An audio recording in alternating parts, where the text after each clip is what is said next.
Now to wrap this up, why does this all matter? Why did we have to run through a calculation for X and a calculation for Y?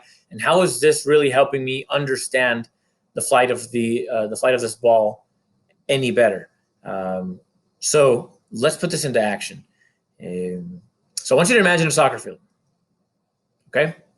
And we got this soccer field, and basically, this is going to be a model of Hector Herrera's kick, all right, which was a spectacular pass to Irving Lozano, which I am assuming he did not even expect for that to be an assist. He just booted it down the field.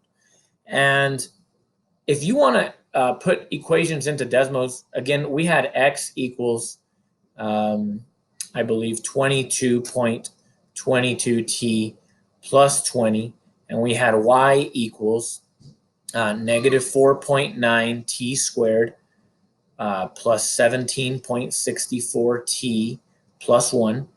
So in order to visualize these and to put it into Desmos, you actually have to do something very simple.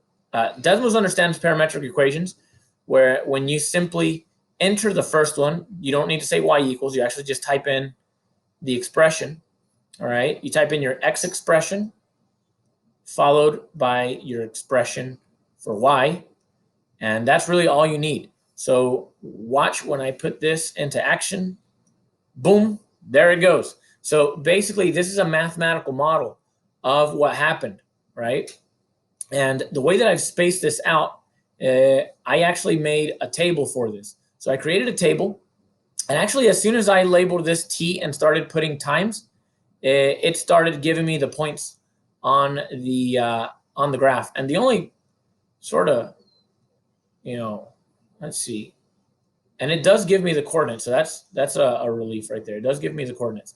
But what I did right here is I made myself a table. This is very common with parametric equations. Make yourself a table with 3 columns, right? With your input T, followed by your X function and your Y function. And what I've done is I just defined the function just like I did up here, right? And it gives me every single input output, right? So my times, basically my times aren't something that I visibly see right here. My X and my Y is what I see. For example, this first point is 20, 1, all right? And it occurs at time equals 0, T equals 0, all right? And I've spaced this out every 0.4 seconds. So for example, at 1.6 seconds, we have 55.55, so 1.6 seconds, which is here, right? That's T equals 1.6, right? You'll notice the X, it has traveled it is now 55 meters away, and it is about 16 meters up in the air. That's at time equals 1.6. Then at time equals 2.0, 2 seconds, well, it is on its way back down. It is at the same height, but it has advanced another few feet. Okay, so all of that you can see with the table, which I invite for you to check out. It's pretty cool, all right? So in other words, you don't really see the T values on the graph. You see X's, right? And you see Y's. And together, right, they form an ordered pair, which you can label the ordered pairs with your values T. So for example, this final one is T equals 3.6. That's at 3.6 seconds. So I think it's pretty cool that you can check out all this information, that you can create a parametric equation.